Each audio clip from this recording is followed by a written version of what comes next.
Die nuwe onteieningswet wat deur die president onderteken is, sal eersdaags in die hof uitgedaag word. Die groot fokus sal wees die kwessie van onteiening sonder vergoeding en die impak daarvan op die ekonomie. Vanaand sluit AfriForum se Kali Kriel by my aan om hieroor te gesels. AfriForum voer aan die wet is 'n bedreiging vir private eiendomsreg. Professor Piet Kroukamp en Dr. Llewellyn Kerloos gesels saam. Kali, wat is volgens julle die wet se grootste gebrek? Lorenza, daar is natuurlijk 'n klomp probleme, maar ons gaan spesifiek fokus ons op 3 aspekte. Dus artikel 12.3 wat onteiening sonder vergoeding moontlik maak, maar ook omdat daardie artikel baie wyd is, want dit sê die volgende 4 plekke mag dit gebeur, insluitend maar nie beperk tot nie. En dit beteken, jy gaan nou, daar's 400 instellings wat kan onteien. En na die munisipale verkiesing gaan dalk 'n klomp van hulle deur MK beheer word. Dan kan hulle onteien sonder vergoeding op 'n rede wat hulle uitdink. Dan is al mense wat sê, moenie bekommerd wees nie, jy kan hof toe gaan. Maar artikel 19.2 wat ons ook aanveg, sê baie duidelik, onteiening vind plaas, dan kan jy na 180 dae hof toe gaan. So dit beteken jy klaar jou eiendom verloor. En dit beteken iemand wie se eiendom hulle inkomste is, verloor dit. Nou moet jy hof toe gaan. Ons weet byvoorbeeld in Pretoria, as dit 'n bestrede saak is, moet jy 3 jaar partykeer wag. En dan vat dit nog 2 jaar daarna. So jy moet met jou eie geld veg en jy het jou inkomste verloor. En dit gaan 'n situasie hê waar mense sê, hoor jy, ons gaan maar kom ons aanvaar maar 25% van die waarde, want ons kan nie daai geveg veg nie. So ons is daarteen. En dan artikel 19.8 wat sê as jy appel aanteken, gaan die onteiening voort, wat eintlik heeltemal teen regsbeginsels is. Piet, selfs president Cyril Ramaphosa sê die wet is nie perfek nie. Kry dit nou die wind van voor? Ja, en ek dink heeltemal reg. Van die goed wat Kali sê is heeltemal reg. Maar omdat die wet moet uiteindelik voldoen aan artikel 25 van die grondwet. Artikel 25 van die grondwet maak nie voorsiening vir onteiening, arbitrære onteiening sonder vergoeding nie. Jy het net toe jy die gesprek voorgestel het, jy gepraat van onteiening sonder vergoeding. Dit is sover ek weet, regsopinie, dis nie ter sprake. Daar is nie, hulle praat van 0 vergoeding. Maar daar is nie onteiening sonder vergoeding. Met ander woorde, geen boer sal sy plaas verloor omdat daar sal geen vergoeding wees nie. Dis nie ter sprake. Llewellyn, maar regsgronde of help ons net logies sin maak, want Piet sê ook 0 is nie geen vergoeding. Ja, ek dink ons is besig met woordspeling. Piet, met die grootste respek. Die lang en die kort daarvan is, meer uit 'n regsoogpunt, my kommer is nie soseer die politieke komponent, dit is die deskundiges hier langs my se deskundigheid. Ek kyk meer na die oogpunt van die wye definisie wat in die wet vervat is. As daar word gepraat van 'n openbare belang en 'n publieke doelstelling. Dit is die 2 definisies wat gekoppel word aan hierdie onteiening. En dit op sigself maak die deur natuurlik oop vir baie interpretasies.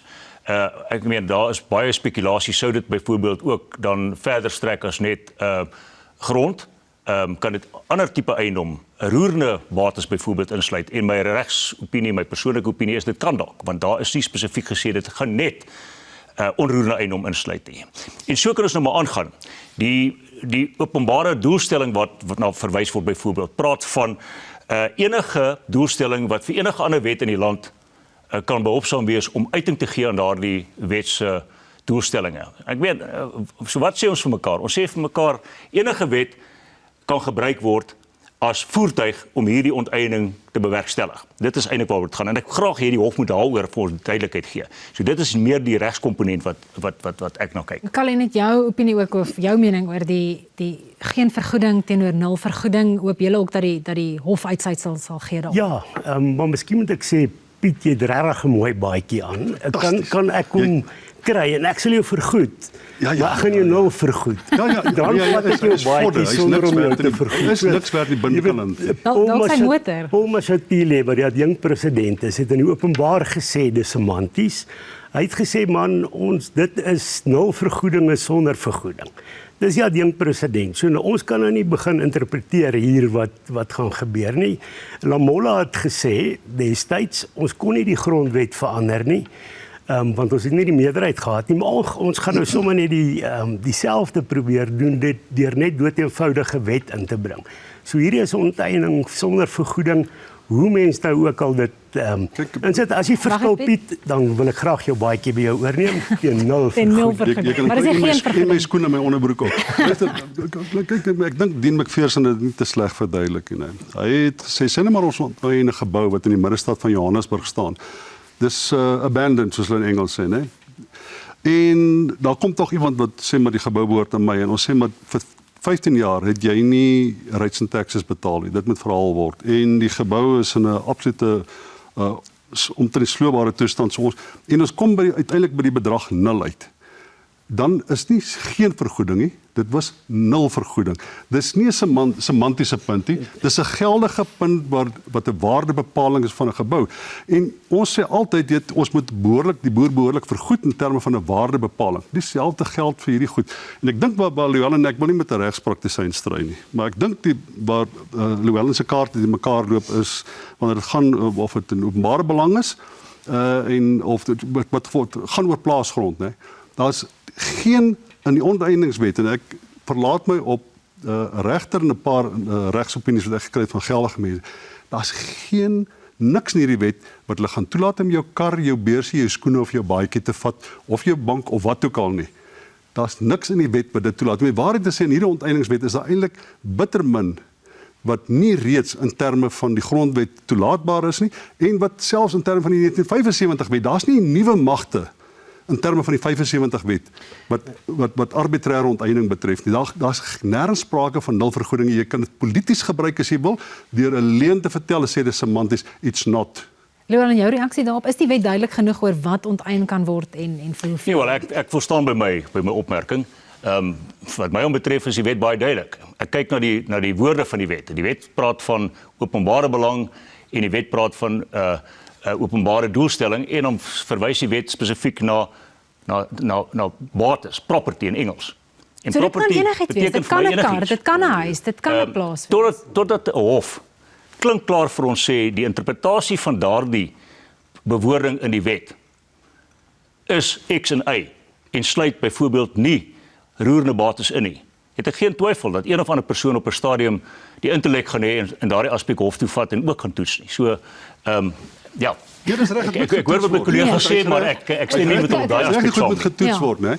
En ek dink baie dis teken 'n wet, né, word geskryf en die president het homself geteken en dan vat mense die wet hof toe en hulle kyk op alle wette word gegoed in die grondwet. Maar wag, Llewellyn, moet 'n goeie wet eers getoets word in die hof, want dis ook 'n argument. Dus as die wet so goed is, waarom sê almal dit moet getoets word? Daar's geen ding soos Dis 'n goeie wet. Daar's geen ding soos 'n perfekte wet nie. Exactly. Laat ons dit vir mekaar eens en vir altyd klink klaar sê. Maar dit gesê, dit beteken nie ons moenie die howe nader om dit te toets nie en duidelikheid vir ons te gee nie, want aan die einde van die dag het ons 'n presidentestelsel in hierdie land. Dit beteken vir toekomstige doeleindes gaan ons daardie uitsprake volg wat ons hoor howe daaraan toegeken het.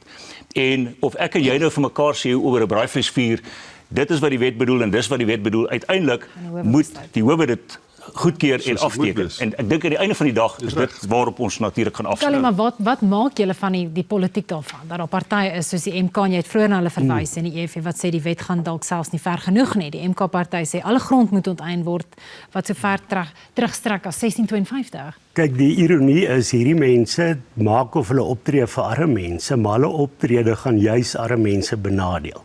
MK, en hulle sou dalk hier gewees het vanaand, is baie gekant teen onwettige immigrasie. Ons ook. Maar onwettige immigrasie in hierdie land, ons glo nie in geweld nie, maar onwettige immigrasie is die direkte gevolg van die beleid wat MK voorstel. Mense in Zimbabwe, arm swart mense, het verarm in terme van werkloosheid en so meer, net omdat die eiendomsreg nie gerespekteer is nie. Nou selfs al is dit nou semanties of wat dit ook al mag wees, enige buitelandse belegger wat net hoor onteiening met 0 vergoeding, sal nie belê nie, dan gaan ons almal benadeel. So as mens gaan veg hierteen, dan is jy nie skuldig aan hoogverraad nie, jy is skuldig aan loyaliteit teenoor die land, want jy veg teen hierdie onreg. Ons weet wat met Amerika gebeur. President Ramaphosa het ten spyte daarvan wat ons vir hom skrywe gestuur het en hy het ons nie geantwoord nie, het hy in die geheim op die 20ste Desember 2024 die wet onderteken. Hy het na 35 dae op die 23ste Januarie dit eers aangekondig en 10 dae daarna het president Trump gekom en gesê, luister, hierdie mense respekteer nie eiendomsreg nie. Nou, jy hoef regtig nie 'n vierpyl wetenskaplike te wees om te sien dat hierdie wet het reeds skade gedoen nie. Dit was 'n direkte gevolg vir internasionale optrede. In ander lande is dalk nie so luidrigtig soos president Trump nie. Maar die Europeërs gaan drukkies uitdeel en so meer, maar hulle gaan nie belê nie en as jy weer sien is hulle weg. Dis hoekom ons hierdie wet moet beveg. Piet, wat maak jy van die argument dat die wet 'n bedreiging inhou vir eiendomsreg? Ek dink jy moet besonder onnoosel wees om nie te besef dat die wet gaan getoets word in die howe, soos enige ander wet getoets gaan word, dat daar bepaalde regstellings kan wees om te argumenteer dat Donald Trump op die onteieningswet gefikseer het en daarom gedoen het wat hy gedoen het, ten spyte van die gebreke in sy persoonlikheid, het hy die onteieningswet behoorlik verstaan in Suid-Afrika en daarop gereageer. Dis absoluut nonsens. Dink jy dis 'n goeie wet? Nee, dis 'n wet met gebreke, maar dis 'n wet wat reg is. Dis wat ons doen, ons vat dit na die hof toe. Dis wat Kaliel doen, vat hom na die hof toe en dat die hof daaroor besluit. Ek kan nou vir jou sê, van die goed wat Kaliel praat gaan absoluut snerd wees, maar van die goed gaan hulle reg wees en dis hoe dit werk. Van die goed gaan die hof sal sê, ja, hierdie dele van die wet voldoen in die grondwet, artikel 25 van die grondwet, en hierdie voldoen nie. Ek byvoorbeeld persoonlik dink, die deel wat hulle jou grond onteien, en nou kan jy hof toe gaan en jou, dit is mos nou nonsens daai. Dis mos nou arbitrair, dis mos nie standhouding, dis mos nie reg en regverdig eers nie. Geen grondwet behoort dit toe te laat. So ek verstaan daai argument. En daar's waarskynlik nog enkele goed in daai wet wat dit betref. Maar om dit as 'n boogeyman voor te hou van hoe die swart ANC ons boere bestuur en hulle wil die land steel, hulle wil alles afvat van ons. Dis wat Kaliel doen, hierdie bankpraatpraatjies. Ek dink dit is jammer dat ons nie by die tegniese aspekte van die ding hou. En ek verskil van Louwelen, maar ek dink nie hy's noodwendig verkeerd nie. Hy kan nog meer reg sê. Ons gaan sien wat die hof sê. Ek dink steeds hy's verkeerd, maar die hof kan ook anders sê. Maar ek dink mense moet op tegniese gronde die ding besluit eerder as politieke. Jy het nou die vraag gevra oor MK. I mean, dit muddel die debat. Nou weet ons nie meer, want MK is hulle behoort nie 'n stem te hê nie. Hoekom nie? Hulle is 'n derde grootste politieke party in die land. Ja, ek praat van in die grond in hierdie debat om te sê ons moet alles afvat, die boere se grond afvat, ons moet die banke nasionaliseer. Hoekom sal ons na so iemand luister? Hoekom sal ons daai mense wat dit onwaarskynlik is dat hulle uiteindelik beheer van Suid-Afrika gebruik om ander mense af te dreig en te sê, maar kyk, hierdie ouens is aan die kant van die onteieningswet. Dis mos 'n nonsens daar. Kan jy jou reaksie op dit? Wel, ek dink daar was waarskynlik ook in Zimbabwe mense wat gesê het, jong, moet julle nou nie steur aan bangmaak praatjies nie. As iemand 'n gelaaide geweer het, laat hom klaarmaak. Dan moet jy nie sê, hoorie man, moenie bekommerd wees nie, hierdie ou gaan nie skiet nie, kom ons kyk eers wat gebeur, dan is dit te laat. Ons het 'n verantwoordelikheid om te sê, in belang van hierdie land, wil ons die ekonomie beskerm. Ek is nie 'n grondeienaar nie, maar ek weet mos nou, dit gaan ons almal benadeel. So mense wat lojaal is aan die land, moenie toelaat dat daar gesê word, man, julle oordryf en so meer nie, gaan voluit daarvoor. Dis hoekom ons dankbaar is dat AfriForum-lede dit vir ons moontlik maak en ons gaan volgende week kliphard veg. Ek wil net vir Louwelen 'n kans gee. Louwelen, so die verwagting is dat hierdie nou tot die hoogste hof gewet Ja, baie dankie. En dit gaan 'n lang proses wees. En stel dit jou gerus dat dit in die grondwetlike hof nou beslis gaan. My standpunt is hoe gouer hoe beter.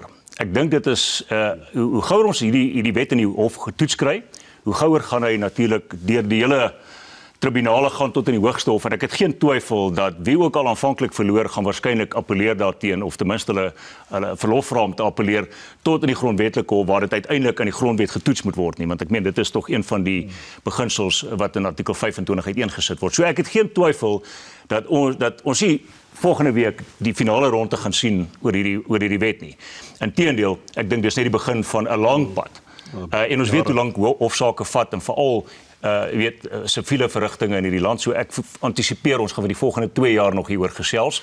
Maar elke keer wanneer ons na 'n hoër forum toe gaan ons meer duidelikheid hê oor wat aangaan. Want soos wat dit eskaleer in die verskeie hoër howe toe, hoe meer is ons gebonde aan daardie uitsprake.